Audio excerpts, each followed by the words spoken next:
Hello and welcome to Morris Park. Well guys, it's starting to melt. It is an awesome 40 degrees out here, and that may sound funny, 40 degrees being real warm, but this is fantastic. It's all starting to melt off now. See some icicles there on the greenhouse building, starting to melt off. See the water just dripping off of there. That's just awesome. I'm loving this. Birds down there at the bird feeder are enjoying themselves in this nice warm weather. And let's see what's in the greenhouse. As you can see out here in the greenhouse, it's over 80 degrees. Yeah! So today, I'm going to be attending to a few of the plants that are kind of shriveled up in the greenhouse that really need some water. This Opuntia monacantha, for example. That little fairy castle cereus back there, looks like it's a little dried up. It could probably use a little drink. And this one here. Also, plants like this Medusa head here, this Euphorbia murray. As you can see, it is very, very shriveled. Really desperate for a drink. Could really use one. And some of the others, and some of them are just showing me signs that it's time.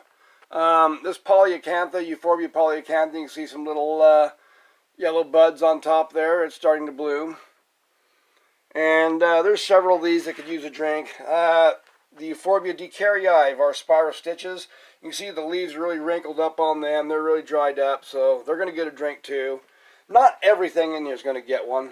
This particular lactea is pretty pliable. You can see it really needs a drink. And, well, this one here too. This little Euphorbia, you can see it's pretty well shriveled up.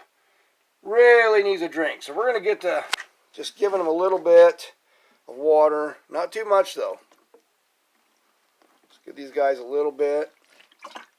Not a lot. Because these have been without water for quite a while, and it might be kind of a shock if you just wet down their soil real heavy. So, just a little bit. Just give them a little drink. I think this little stellata could probably use a little bit. Not very much. And there's a few others in here that I could probably give a drink to. Let's get this murray here.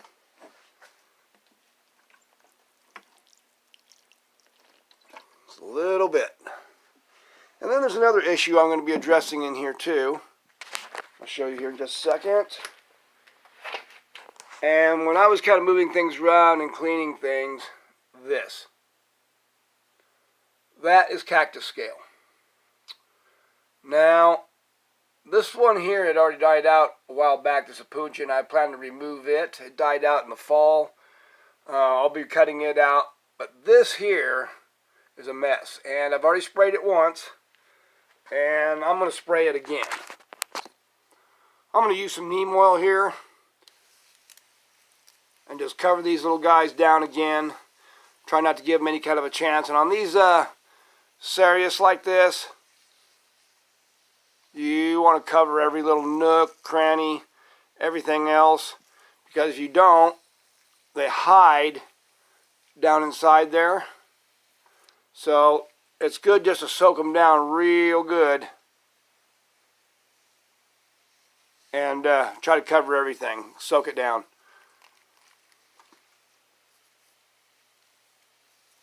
And I'll have to get on the other side of this here. And just soak it. Try not to let these guys get a hold.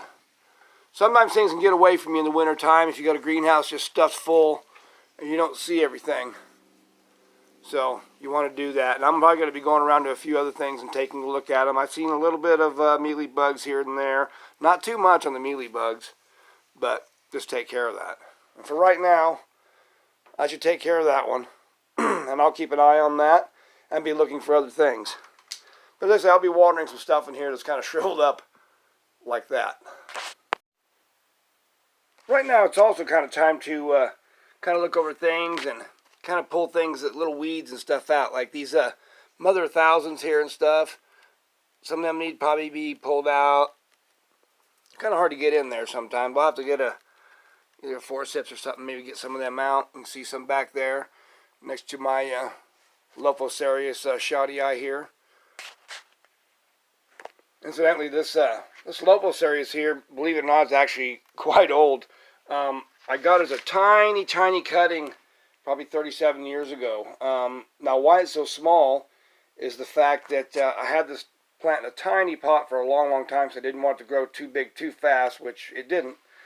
And then about 2 years ago, I repotted it into this group planting, and actually it's grown quite a bit. If you guys have ever seen the totem pole cactus, this is the normal form. Lophocerius shottii is from like southern Arizona into Mexico, and when they go to bloom, they get this long spined cephalum that kind of forms at the tops, and get little pink flowers that pop out of the cephalum. And the spines are really long. They're just really long, long, bristly, gray spines that kind of hang down. It's also known as the Sanita cactus or old lady cactus in southern Arizona. But yeah, it's a Lophocerius shottii. And I'll be getting like a pair of forceps or something to get down into some of these places, to get some of these mother of thousands out of there, because there's just so many. So you can just see them popping up and everything. They're everywhere. But anyhow, that little aloe there could use some water. But it's all about just kind of cleaning up in here and getting things going. I'd say the puncha could probably use a little bit of water. It's kind of wilted over. But we'll cover that. Now, another thing I've done here, folks, is as you see, I've piled some snow in these pots here. And these are my fig trees, the type you get fruit off of and so forth. This variety is called the Chicago Hardy Fig. And actually, you can put these outside during the winter, except it'll kill them down to the ground, and they come back like a bush. I kind of like mine to be in the tree form. I think they just look nicer and everything. I just like the trees, and it's kind of nostalgic because I had trees like this both when I lived in California, Southern California, and Arizona both. And so I like the tree form. So what I've done is I've piled some snow around here. Since these have been very dry, I've piled some snow around there so it'll slowly soak into that soil. This will not hurt these fig trees.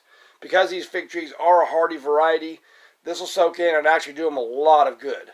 So it'll give a nice slow soaking where the water just isn't going to pour through the soil, because these have been rather dry through the winter. But anyhow, folks, it's time to get your greenhouses and so forth in order. Take a look at your plants. It's getting towards springtime. Take a look at your plants. Maybe they need some water, like this guy here. And some attention. And maybe look for some of those pests that might have built up over the winter time. They say it's still very nice in here. Yeah, isn't that a change? So awesome. Anyhow, this is Clyde Morris from Morris Park. I hope your day is going nice, warm, and wonderful, like mine is at this moment. As you can see, there's still quite a bit of snow outside, but it's melting quickly. Yay! This is Clyde Morris from Morris Park. You guys have a great day. Take care.